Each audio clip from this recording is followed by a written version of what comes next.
So, after I went to visit Lisa, met her and her husband, we totally hit it off. Her husband loved me. I loved them. We were on our way to Bali for a workshop that Lisa was going to be doing. I had an original manual given to me by Lisa and her husband of this oracle, this healing technique that she had put together called Hyros Gamos, which, as far as I know, I don't even think is being used in the community. I wonder if she thinks that I was the infiltrator, got the original manual, and now she can't teach it because I've got an original original manual. I use that system to a lot of good, for sure. I'm pretty sure it's got a lot of Lisa's projections and whatnot through it, but it's also understandable. Nobody's perfect. So we all really hit it off. I guess I can't speak for Lisa or speak for her husband, but I think we had a great time and the vibes were great. Big loving hugs, all that. And I had a partner at the time. This person that I'm telling you about, who is the starstruck. I've got questions about Lisa when Lisa isn't around, but I don't feel that I'm worthy enough to actually be in Lisa's presence, which is a problem. That's a huge problem, especially when you're in leadership and that person did move into leadership. I moved into, well, no, I didn't move into, I guess I had like a little leadership activities in the community for a little while, but we're going to move into the Hyros Gamos workshop and what happened there and what Lisa wanted to like certify and give authority to people. Basically, people who could afford to get to the workshop in Bali. So, on the one hand, you could say that, these were the people who on some level, got themselves there, got themselves to that particular place in time on the planet, and it's not necessarily just about money. But what's just strange is that you didn't learn anything. She was, there's workshops and she was talking about the system, like, and everything, but at the time, everyone had access to the material.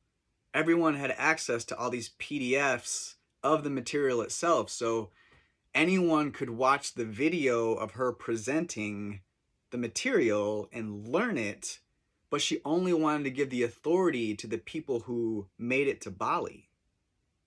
That doesn't make any sense.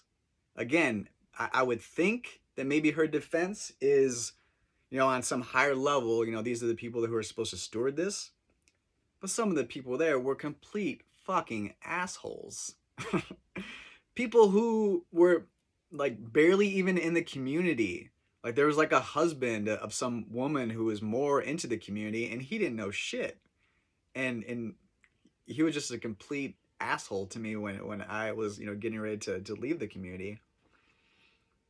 Like, what do you know, dude? You don't even know how to use it. I was I think it's a great system, barring, the couple of like caveats. I loved it. And I used it, and I'm going to continue to use it when I feel it's necessary because it's a tool. Thank you, Lisa Renee. And thank you to all the people who are holding it down energetically that Lisa is and isn't aware of when that information was coming in. When you thought, maybe you didn't think that it was just coming in through you, and I'm sure in your inner circle or whoever you felt comfortable with thanking when they were, in bed for days processing energy and you were in contact with them and you probably said, oh, thanks, like you're helping energetically support. But there are plenty of people who are going through that you may not have known about, or that you were actually afraid to praise and give thanks because of your blind spot and your demonization of some of the people that love you and care about you the most. This isn't galactic, it's classic. It's classic scapegoating. But when you extrapolate, you get a galactic story about it, not just whatever's going on with the person that's too wounded and ashamed to actually talk about it and to admit to it. So it was my partner at the time, 8-9 years ago, that was starstruck by Lisa and didn't think that she was worthy. And the relationship was really stressful. And we were featured in the community as a hierogamic couple, this divine union. You know it, and I'm sure you've heard it in a number of different communities.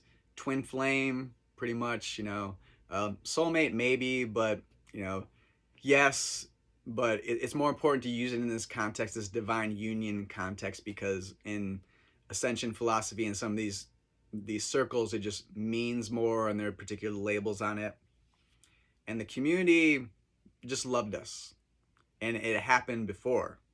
And when I got in the community, one of the original divine union couples that was upheld in the same way, you didn't barely hear a peep about. You didn't hear a peep about it. And I'm gonna, I don't have permission to share these stories, but let's just say you didn't hear about it. You were in that community, this couple that was just like, upheld to just the highest. You didn't hear about them anymore. And I have to say, in a lot of ways, maybe we weren't upheld as like the divine union couple, because Lisa has her own relationship, but we were up there as far as the way that people treated us in the community. And there were sessions about us, and Lisa would just like talk about this divine appointment, me and this person. And true, as far as that, yes, there was an obvious orchestration. I fell in love with this person. I love this person to this day. There's some super messed up things that happened, but the same thing happened with her. Demonization, cutting off all ties, no talk, no discussion. And that is why this person is being talked about. I would have talked to you about it 9 years ago, 8 years ago, anytime. You could have called up anytime. I would have talked to you about it, but you're not. So you're just, as far as I can tell, like, I'm not in touch with this person. I don't even know if this person is still in the community, but still a part of the problem. So in the process of going to Bali for this workshop, I broke up with this person. I broke up with this person in such a nice way that she didn't even know that I was breaking up with her. And the next day I had to be like, hey, did you not? Because I love her. I loved her. I love her. And what I saw, and I'll tell you right now, the reason that I broke up with her, she was so hard on herself as far as when she made mistakes in the relationship that I thought she was going to lose it. I literally thought that she was going to lose it. Psychologically, this person is so dedicated to their path, almost overly dedicated, that she had a horrible time forgiving herself, horrible time with shame. I think she's great. I fell in love with her for a reason. I love her for a reason. So at the time, because it was all done in a very mature way, even though she was hurting immensely, of course, I said, we were in Hawaii, on our way to on our way to Bali, and I said, I'll leave right now. Like, I don't care about the workshop and all these things. Like, I haven't had money my entire life. I'm not worried about this. And I say I haven't. The reason I say that is because everything was just really expensive. At the time, she was paying. She was paying for everything. So I said, I'll leave right now. I'll just get on a. I do have some money. I'll get on a get on a plane and just go back. And she said no. She said, despite that this is the end of our relationship, I really feel on a higher level we need to complete this. And I said, oh, okay, no, okay. Like, and this is the difference between, I mean, think about this as far as like this level, even though we were breaking up, think about us as people, as pretty evolved people, that even though we're breaking up, we're talking about finishing the rest of this mission together. The difference between, like, you know, all the other crazy things that happen when people break up. So you know, we stayed together. We stayed in the same room, you know, in Bali, and I think there was maybe one more stop like before Bali, and we would sort of go through these periods of time where we were, you know, everything was really loving, you know, and we were, you know, thanking each other and healing from, you know, the pain that we had caused each other, and other times where she was just really having a super hard time, and she would then call upon a really close friend of ours in the community and get support from her. Someone who's really experienced, someone who's been through a lot, someone that she could also, especially another woman, that she could say, hey, should I keep doing this? You know, should we complete this, you know, together? And I would just basically like leave, you know, let her have sessions with these people, and every time, every session, every juncture, be like, are you sure? Like, we don't have to do this. I can go, I can leave at any time. So one of the things that happened to me, and this is my particular piece, and what I feel are my particular gifts. I'm a musician. I'm a singer, songwriter, MC. I do a number of things. That'll be you know, all that music and whatnot will be available on the website as well. The way that grid work, and we're going to bookmark that for now because it's a huge other piece. Many people will be familiar with the terminology, others not. The way that my grid work works most of the time is when I'm in a particular place on a planet, I'm given songs. So when I was in the Southwest, where I live now, in the Hopi lands, there's a chant that we used to do in a sweat lodge.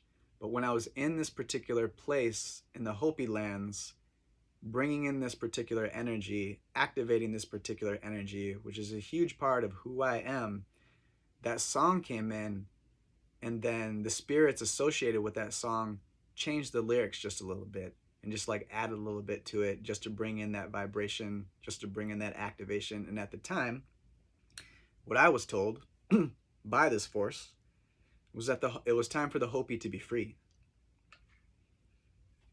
That the Hopi had been holding down, and I'm Hopi. I wasn't born in this lifetime as far as from that blood lineage, but I know who I am. I know what I'm here to do, and I've been through the pain of not being able to see who I am, not being able to know what I'm here to do. And now that I've healed that pain, I've always known, but it's different when you become an adult and you're grounded in who you are and what you're here to do. But I couldn't remember the song or that tweak in the chant as soon as I got out of that energy. So it was only in that pillar, only in that place on the planet where that energy was there, that activation was there, where I was allowed access to that. And then as soon as I moved out of it and moved away, I couldn't remember. That's an activation. Think about it. You're aligning with a particular thing. That energy and that vibration is coming down to be put into the planet and that particular place on the planet, and that's grid working. It works in a number of different ways. It's a real thing. Can I prove it scientifically? No. Is it a huge part of my life? Absolutely. Is it a huge part of a lot of people's life? Absolutely. This is why energetic synthesis was, and to a certain extent is, still important to so many people. You meet those people, and not all those people are crazy. Some people are less stable than others, but some people are very grounded. There's a lot of professionals in there. People who had professional careers. I mean, Lisa was an accountant. And then you have an awakening experience and you find out what you're really here to do. So, uh, we are in Bali and we arrive at the actual place where the event is. Oh, what I was saying is just basically I was given a song. I was given a song in Bali.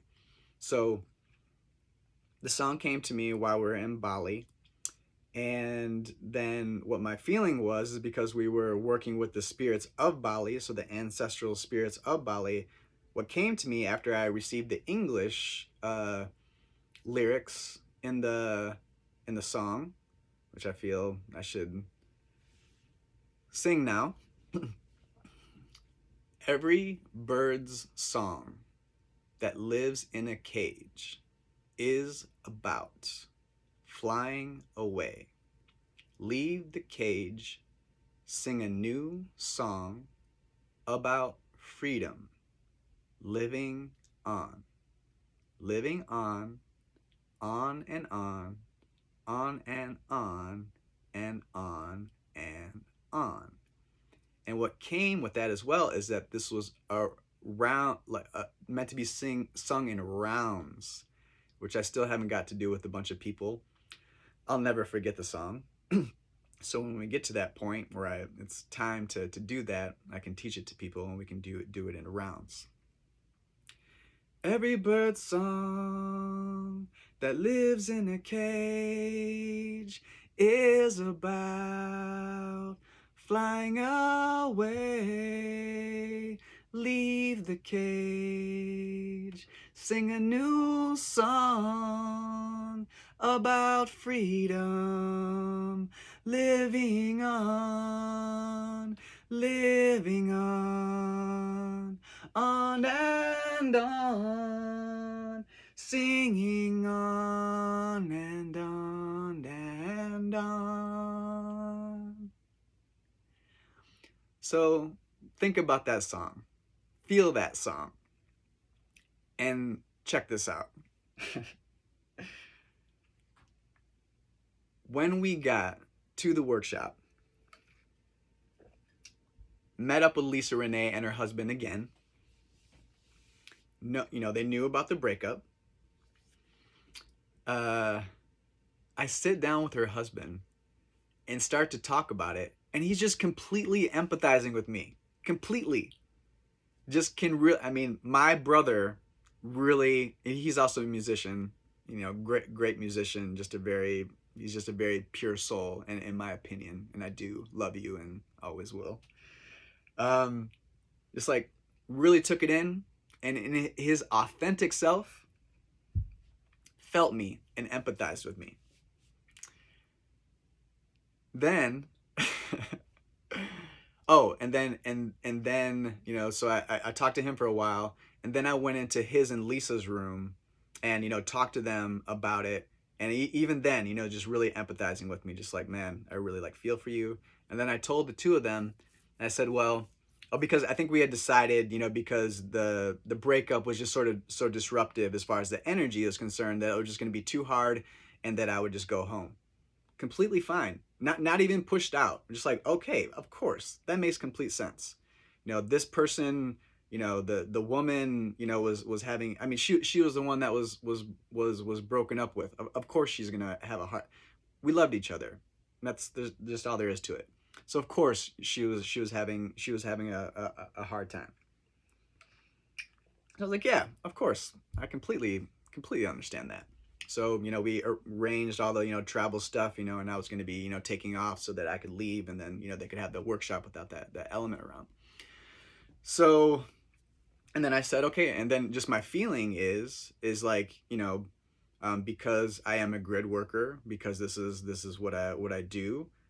This was the song that was given to me. And the other thing that I did with that song is that I had a native Balinese person translate that song into two aspects of the Balinese language. One, there's a secular Balinese language, and two, there is a spiritual, there's probably a better word for it, but it's a particular It's a particular dialect, and it's a particular way that songs are sung because it's sacred. So here I had a native Balinese by blood, singing this song. I've got a recording of it somewhere. Maybe I'll clean it up and post it at some point. So this is what's happening in my world. This is my focus. This is and listen to, and this is the point that I'm about to get to. Listen to that song. I don't care if you don't like the song or don't think it's an amazing song, but does anything in that song sound nefarious? The reason I ask is because this is what's next. So I tell Lisa and her husband, this is what I feel that I was here for, this activation I was given this song, and I just like to sing it for you. So all by myself, just a cappella there, vulnerably in the room, I sing the song. I don't know how it really affected them at the time, or if they even cared, or whatever. But that was just my piece. Later, after the whole community turned on me, her husband, in one of his writings on the forum in the community, just basically just dogged out my song. He doesn't, as far as I know, doesn't even write any original music. He just plays other people's music. So I imagine this is part of his shadow, other than maybe like some meditation stuff that he's done. But does he sing? Does he write songs and sing his own songs? And so here I am, a songwriter, an original songwriter, and I can't specifically remember what he said, but it was just something to the effect of, and then, think of the contrast. My man, my brother, empathizing with me, and empathizing with me also when Lisa was in the room, but then I leave, Lisa says whatever Lisa says to him, and then all of a sudden he's against me. Because he doesn't have a backbone. Doesn't have a backbone to admit that I was feeling something authentic, because he's so up her butt because of the space that she held for him. And this is absolutely mother-son thing for sure. Can't be an equal partner, can't be honest because doesn't want to upset mommy. That's what's going on there. So he just says something, yeah, and then Sean was in our room and he just sang some unintelligible song. Just like unintelligible. It seemed like, I mean, I think it's a beautiful song, so I don't know, you tell me. So was I this evil alien? This evil alien singing songs about birds that were just completely designed to implant us with alien machinery? It's crazy. It's completely crazy. And the reason why it's literally crazy is because when you're perceiving the opposite of what actually is going on, that's crazy. That's literal insanity. Insanity is not believing that things can be okay. That's insanity. When you're going insane or feeling insane is because you're having a hard time believing that things can be okay. It doesn't mean that you don't have to take action and that you don't have to make changes in your life, but that is the very definition of insanity. Not being able to believe that things can be okay. Not being able to believe that you can be safe and that you're loved. That's insanity.